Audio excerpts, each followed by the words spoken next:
March 1944. Berlin, the steel heart of Nazi Germany, was burning under the furious bombardment of the U.S. 8th Air Force. Formations of B-17. Flying fortresses punched through the clouds, dropping bombs on factories and rail yards that fueled Hitler's war machine. Yet beyond the smoke-filled sky, tiny black dots appeared. Luftwaffe fighters, the hunters waiting in ambush. Bf-109s and Fw-190s, swift, high-climbing predators, had long kept American pilots on edge. They attacked with blinding speed, fired their rockets, then vanished upward before any Thunderbolt or Mustang could react. It was the hit-and-climb tactic, and throughout 1943 the U.S. Air Force had found no answer for it. But on March 6, 1944, something changed. When the P-47 Thunderbolts of the 56th Fighter Group took off from Halesworth, they carried something new. Not better guns, not a different engine, but a new propeller. It looked crude, wide-bladed, almost square-tipped, like a giant wooden paddle bolted to the nose. No one suspected that this paddle blade would rewrite the history of aerial warfare. As they neared Berlin, the air grew thick with flak smoke and the black clouds of explosions. The B-17s were under attack from every direction. Radio chatter screamed, "Bandits at 2 o'clock!" At nearly 28,000 feet, an Fw-190 dove through the formation, its 20mm cannons blazing. Instantly, a P-47 pilot pulled hard on the stick and opened the throttle. The R-2800 engine roared like a beast awakened, and this time, instead of lumbering upward, the Thunderbolt shot skyward like a rocket. Within seconds, it was on the German's tail. A burst of .50 caliber fire shredded the Fw-190, black smoke pouring out as it spiraled down. That day, the 56th claimed 11 kills without a single loss, an almost impossible outcome for pilots used to being outclimbed by the Luftwaffe. "What just happened?" recalled Major Robert Johnson, one of the Thunderbolt's top aces. "My airplane climbed like never before. It wasn't a flying tank anymore. It was a Panther." Few outside the engineering world realized that behind this success lay months of testing, failures and redesigns of what seemed a simple part, the propeller, the very soul of every piston engine aircraft. Throughout 1943, the U.S. Air Force faced a maddening paradox. The Pratt & Whitney R-2800 powering the P-47 was one of the strongest engines on Earth, over 2,000 horsepower, with a turbocharger that held power above 30,000 feet. Yet much of that strength was wasted. The standard Curtiss electric propeller, narrow-bladed and slim, simply couldn't bite enough air to turn all that torque into thrust. The result? Poor climb rate and lackluster acceleration. Meanwhile, lighter German fighters with optimized propellers could soar above, choose their moment, and strike. P-47 pilots summed it up in one word: frustrating. They knew their machine was powerful and tough, yet it lagged behind the enemy. When they tried to chase a Bf-109, the speed gauge fell, and the German vanished into the clouds. Many joked, "The Thunderbolt doesn't climb, it crawls." Engineers at Hamilton Standard and Curtiss-Wright took those reports seriously. They understood the problem was aerodynamic, a mismatch between engine torque and blade area. Two thin blades were like trying to row a boat with a spoon. Strength wasted, motion minimal. By mid-1943, workshops in Connecticut and Ohio were racing to find a fix. Hamilton Standard tested a radically new propeller, shorter, broader blades with a slight curve, the paddle blade. Flight tests astonished everyone. Climb performance jumped over 25%, and the time to reach 20,000 feet dropped by a third. Even at high speed, stability remained excellent, but the process was brutal. Wider blades meant greater torque and vibration, sometimes enough to shear the drive shaft. Dozens of prototypes failed, hundreds of flight hours were logged. Meanwhile, Curtiss-Wright developed its own paddle blade design with steeper pitch and lighter alloy construction.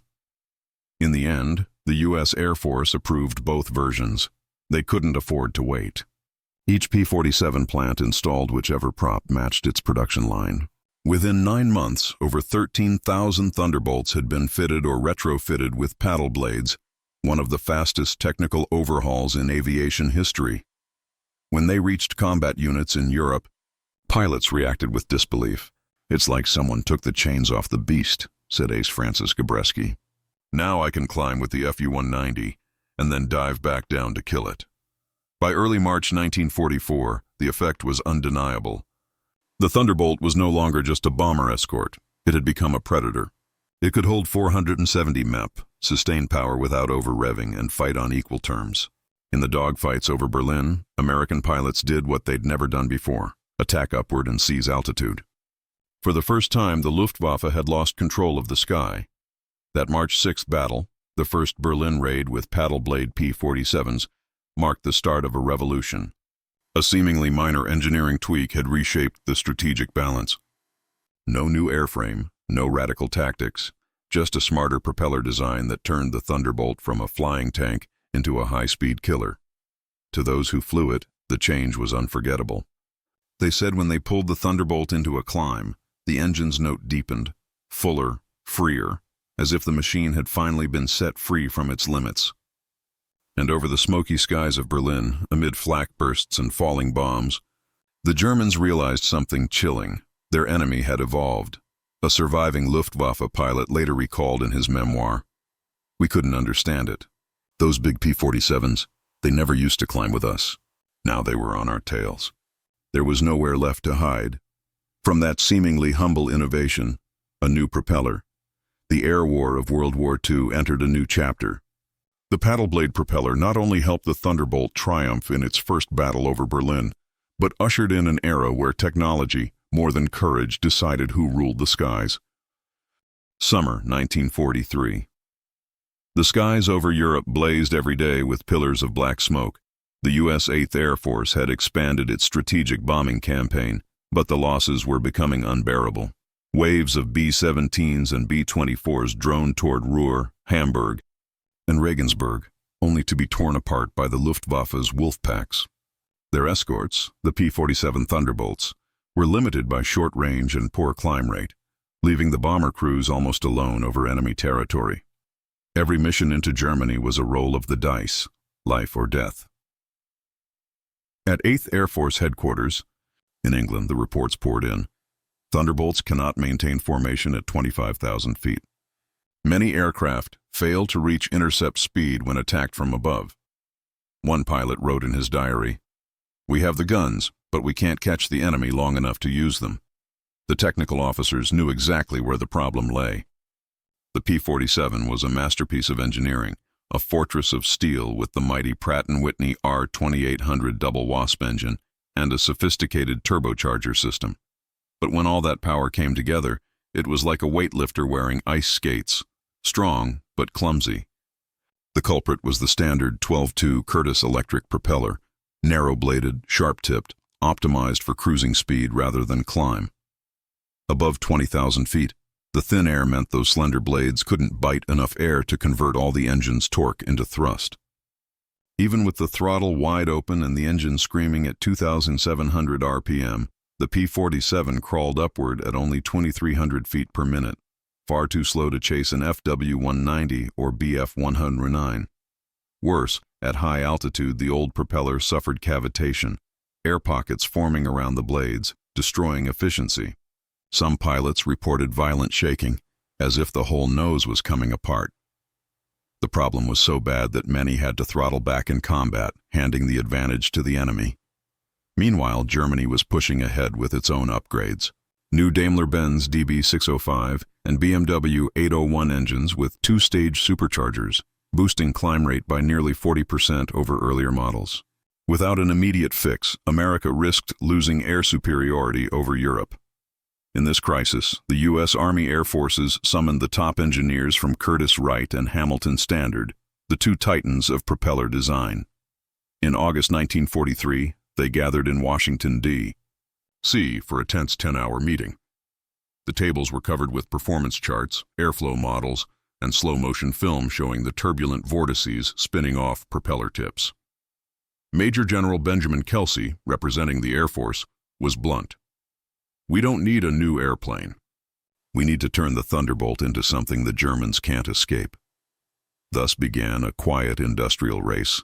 At Hamilton Standard's factory in Connecticut, engineers swarmed the test rooms.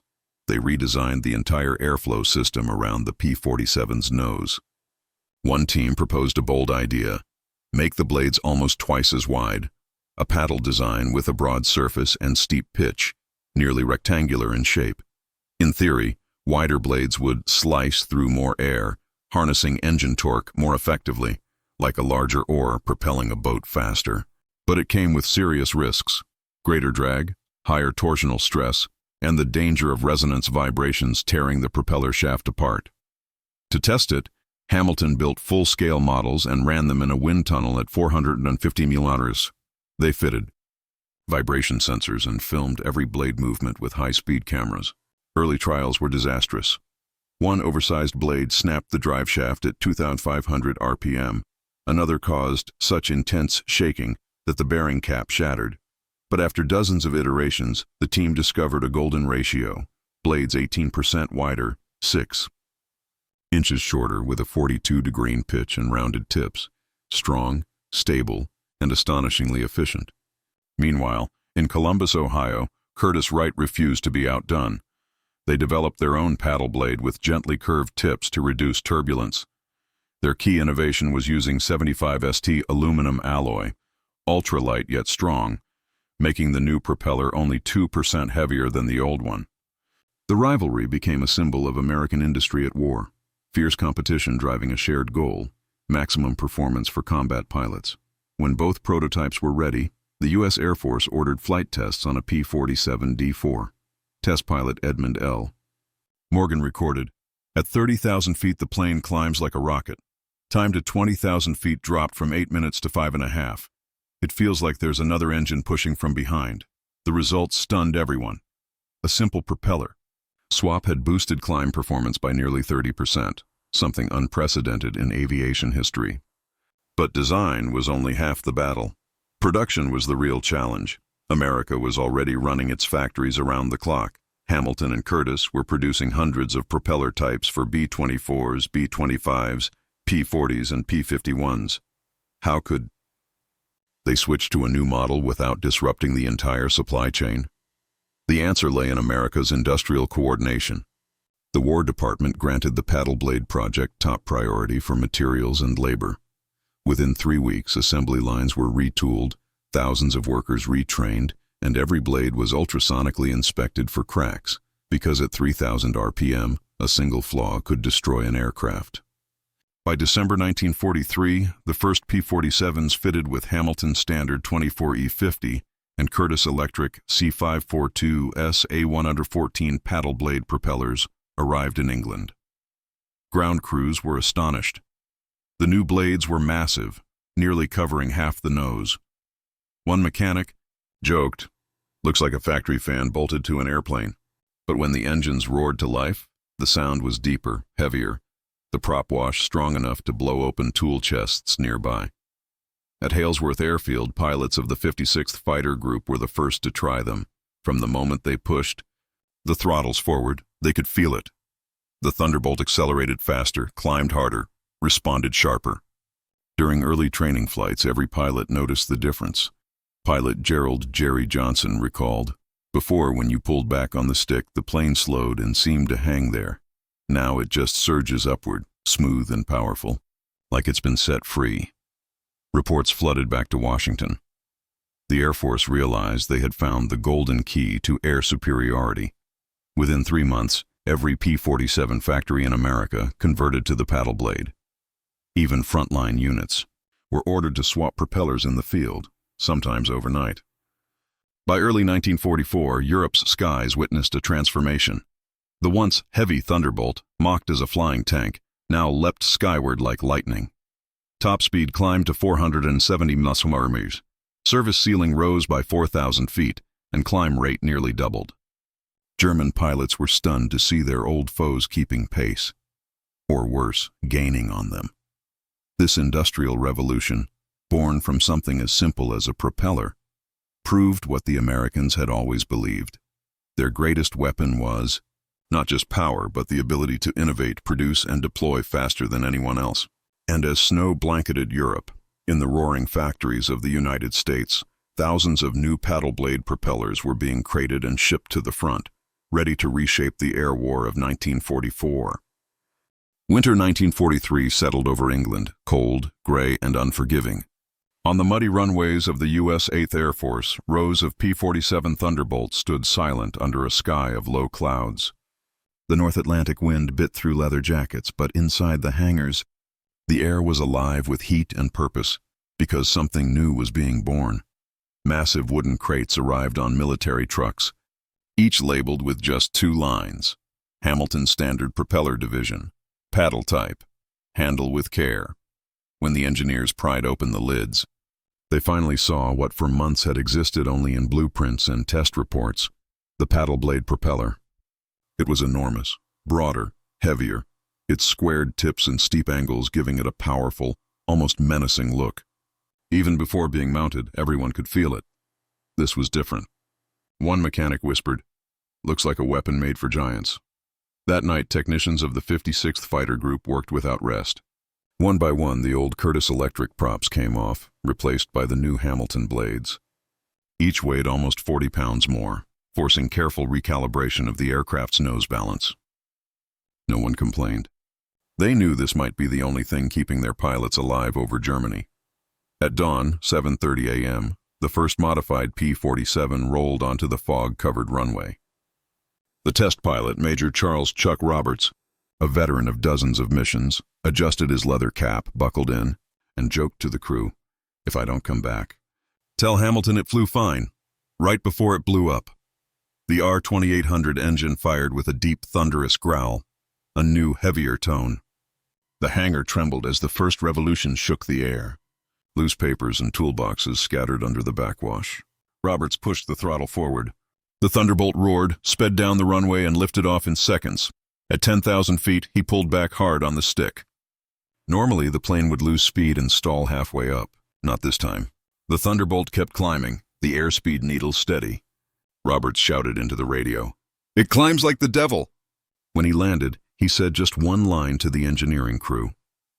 "We just turned the Thunderbolt into a new airplane." The news spread like wildfire. Within weeks, squadrons, the 352nd, 78th, 353rd, all received their paddle blades. Every test confirmed the same miracle. Climb rate up 20–25%. Top speed 470 mph. Energy retention dramatically improved. In Hartford, Connecticut, at Hamilton Standard headquarters, Chief Engineer Fred Helmore barely slept. Every day brought new telegrams from Europe, combat data, vibration readings, pilot feedback. Some even came with rough sketches. Excellent, but adjust tip angle by 1 degree to reduce oscillation. These numbers became the heartbeat of the entire project. In a cramped meeting room, Helmore stood before a chalkboard marked Paddle Blade, Project Liberty. Pointing at a chart, he said, "This isn't just a propeller. It's how we finally unleash all 2,000 horsepower of the R-2800, something no one's done before." Meanwhile, Curtiss-Wright perfected its own design of the C-542S A-114 with smoother curves but equal performance. The U.S. Army Air Forces approved both, desperate to meet the staggering wartime demand. Maintenance manuals were rushed to every airfield. Frontline engineers were trained on site to ensure no Thunderbolt waited more than 72 hours for conversion.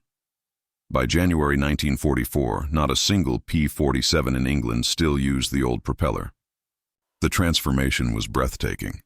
Over 5,000 aircraft retrofitted in under 90 days, one of the fastest mass upgrades in aviation history. It was proof of what American industry could do when war demanded it. Turn a blueprint into a battlefield advantage within weeks. When spring came, the new beast went to war. In February 1944, during Operation Big Week, hundreds of B-17s and B-24s bombed Messerschmitt factories deep in Germany. For the first time, their escorts, the paddle blade Thunderbolts, stayed with them all the way. At 27,000 feet, FW-190s dove in. Confident as ever, German pilots tried to escape by climbing, but this time it didn't work. The Thunderbolts chased them skyward, matching speed, then dove down in deadly counterattacks. Within minutes, the sky was filled with burning wrecks. Combat reports read, P-47s destroyed 15 enemy aircraft, 0 losses, a record. Ace, Francis Gabby Gabreski, once frustrated with the old P-47, completely changed his tune. Before, we dreaded high-altitude dogfights. Now I seek them out. The paddle blade made that possible. The most astonishing part? Performance soared while costs stayed minimal. Each new propeller cost about $2,000, a fraction of building a new fighter, yet delivered the equivalent of 300 extra horsepower. The U.S. Air Force expanded the program to include the P-47N, P-47M, even some B-26 Marauder prototypes. Hamilton Standard sent engineers directly to England to supervise conversions, ensuring peak efficiency from every aircraft. Across the channel, Luftwaffe analysts examined downed Thunderbolts in disbelief. Their reports noted, American aircraft fitted with new wide-blade propellers show superior climb and acceleration, possibly an advanced high-angle design. By then, it was too late. German factories, starved of aluminum and hammered by bombs, couldn't replicate it. The paddle blade didn't just transform performance, it transformed morale. Pilots no longer feared being outclimbed or outrun. They could now dictate the fight, climb, strike, and escape at will. The flying tank had become an apex predator. Years later, veterans recalled a story. During a briefing, General Jimmy Doolittle asked a young pilot returning from Berlin, "So how's the Thunderbolt these days?"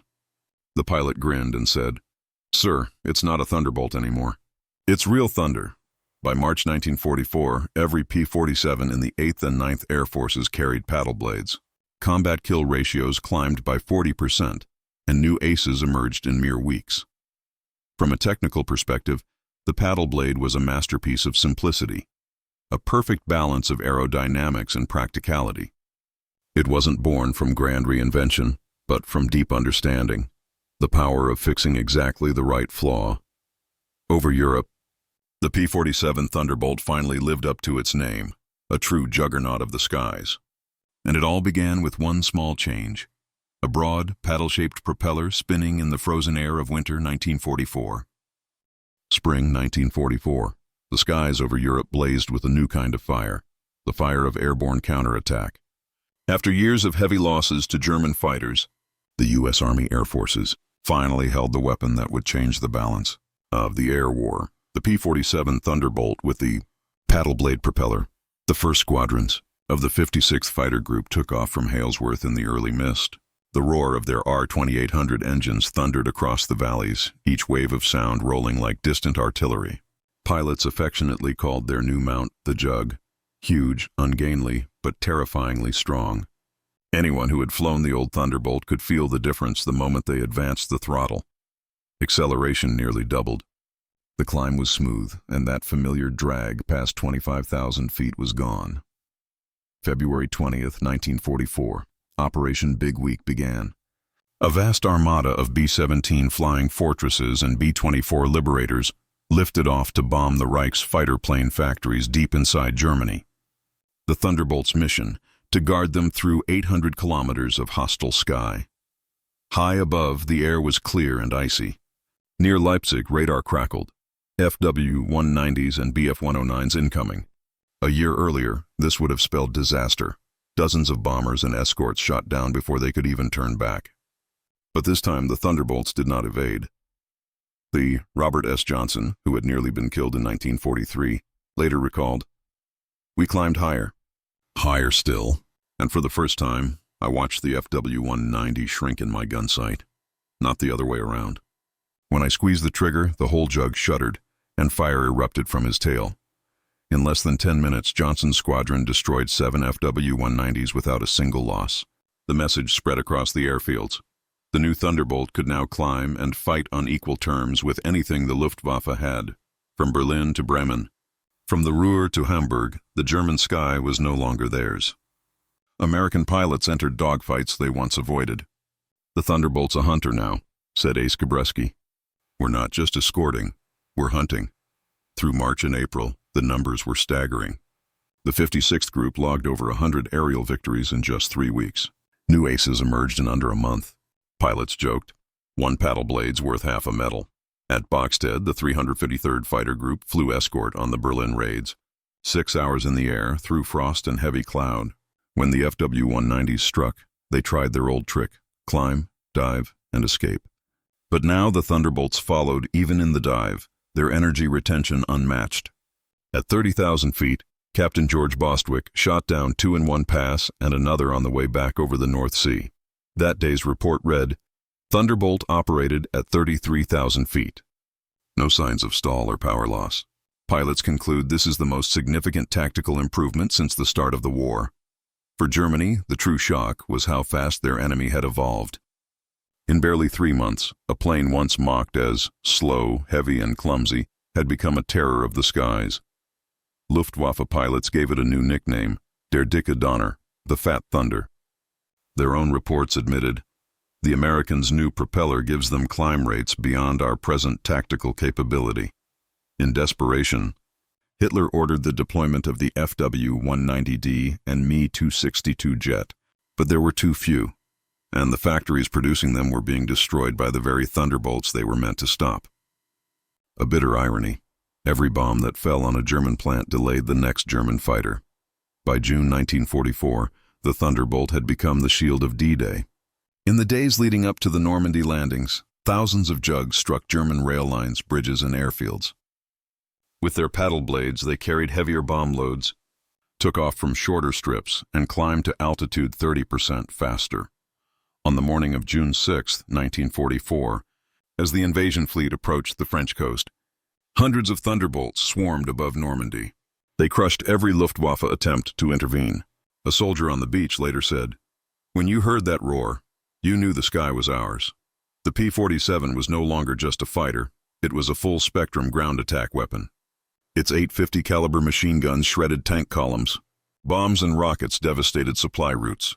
The paddle blade let pilots dive steeply and pull out fast, something few aircraft could do safely. After D-Day, the Thunderbolt stayed with the Allied armies, from Normandy to Paris, then across the Rhine, wherever there was gunfire. The roar of the R-2800 followed. With each victory, its legend grew. Gabi Gabreski achieved 28 kills, becoming the top U.S. ace in Europe. He said, "Without the paddle blade, I probably wouldn't have survived a few more missions. It didn't just save my life, it saved the war." By autumn 1944, Air Force records showed a staggering statistic. P-47 kill ratio, 5.1. For every German aircraft shot down, only 0.2 Thunderbolts failed to return. Historians would later write, the U.S. Air Forces didn't defeat the Luftwaffe by numbers, but by engineering and speed of innovation. The paddle blade was the clearest proof. In rare quiet moments, pilots would gather around their planes, watching the broad propeller glint in the sunset. To them, it wasn't just machinery, it was a symbol of survival. One 353rd pilot wrote in his diary, "I always touch the tip of the paddle blade before takeoff. It feels like shaking hands with luck." Back in America, Hamilton Standard's engineers received the good news. Aircraft losses were plummeting, and pilot survival rates in air combat had doubled. Combat dispatches called it the paddle blade effect, the fusion of faith and industrial might. By the winter of 1944, the P-47 stood at the height of its fame.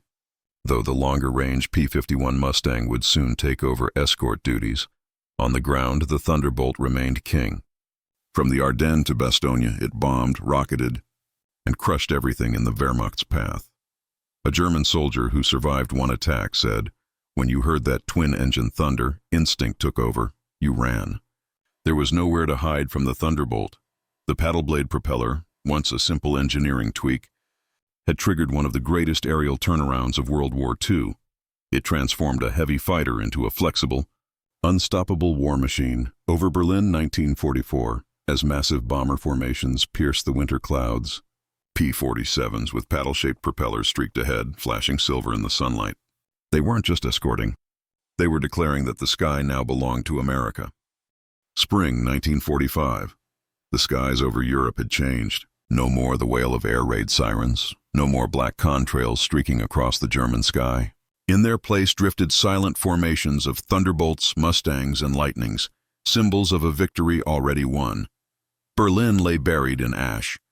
The factories that once produced Messerschmitts and Focke-Wulfs were now piles of twisted metal. On abandoned runways, the wrecks of Luftwaffe fighters lay scattered, propellers bent, engines shattered. Yet in airfields across England, P-47 Thunderbolts still stood ready, engines humming, as if the war had never drained an ounce of their strength. After the war, historians asked, how did the U.S. Army Air Forces achieve air supremacy in just 1 year? The answer did not lie in numbers, but in a deeper philosophy, one of innovation, understanding, and the courage to change. The paddle blade propeller, at first glance, was merely a wider, heavier piece of metal, nothing dramatic. But behind it lay a chain reaction connecting engineers, pilots, factories, and battlefields. A subtle curve on the propeller's tip sparked a revolution in performance. A minor adjustment in blade angle rewrote the very rules of aerial combat.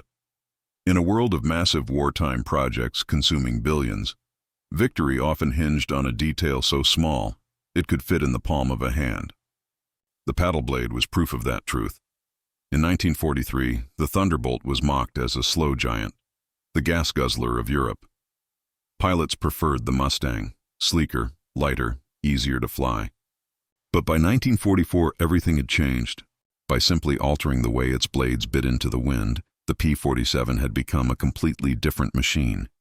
It climbed like lightning, dove like a bomb, and survived the deadliest dogfights. Cold numbers, 470 mm, 2,000 horsepower, a 25% boost in climb rate, couldn't capture what it truly meant. It was the feeling of pilots realizing they could live. They could win, and they could come home. Fred Helmore, chief engineer at Hamilton Standard, said in a 1946 interview, "We didn't build weapons of death. We built chances to survive." That statement became a creed for a generation of American engineers. They never flew in combat. Yet every bolt and every blade they crafted carried the lives of thousands. In Hartford, the original paddle blade prototype still sits preserved, marked with a small plaque, October 15, 1943, the day the wind changed. That day, they didn't just design a propeller, they redefined the limits of engineering thought. After the war, when the pilots came home, they spoke of the Thunderbolt with quiet pride. Some kept pieces of battle-scarred paddle blades as relics of survival. One veteran wrote in his memoir, "Every time I hear the R-2800 engine, my heart still races. It's the sound of freedom." Gabreski, Johnson, Bostwick, names now carved into legend, all admitted the same thing.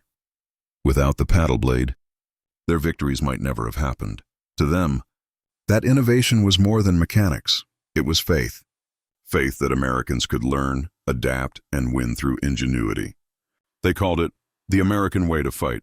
Strategically, the paddle blade represented something even greater.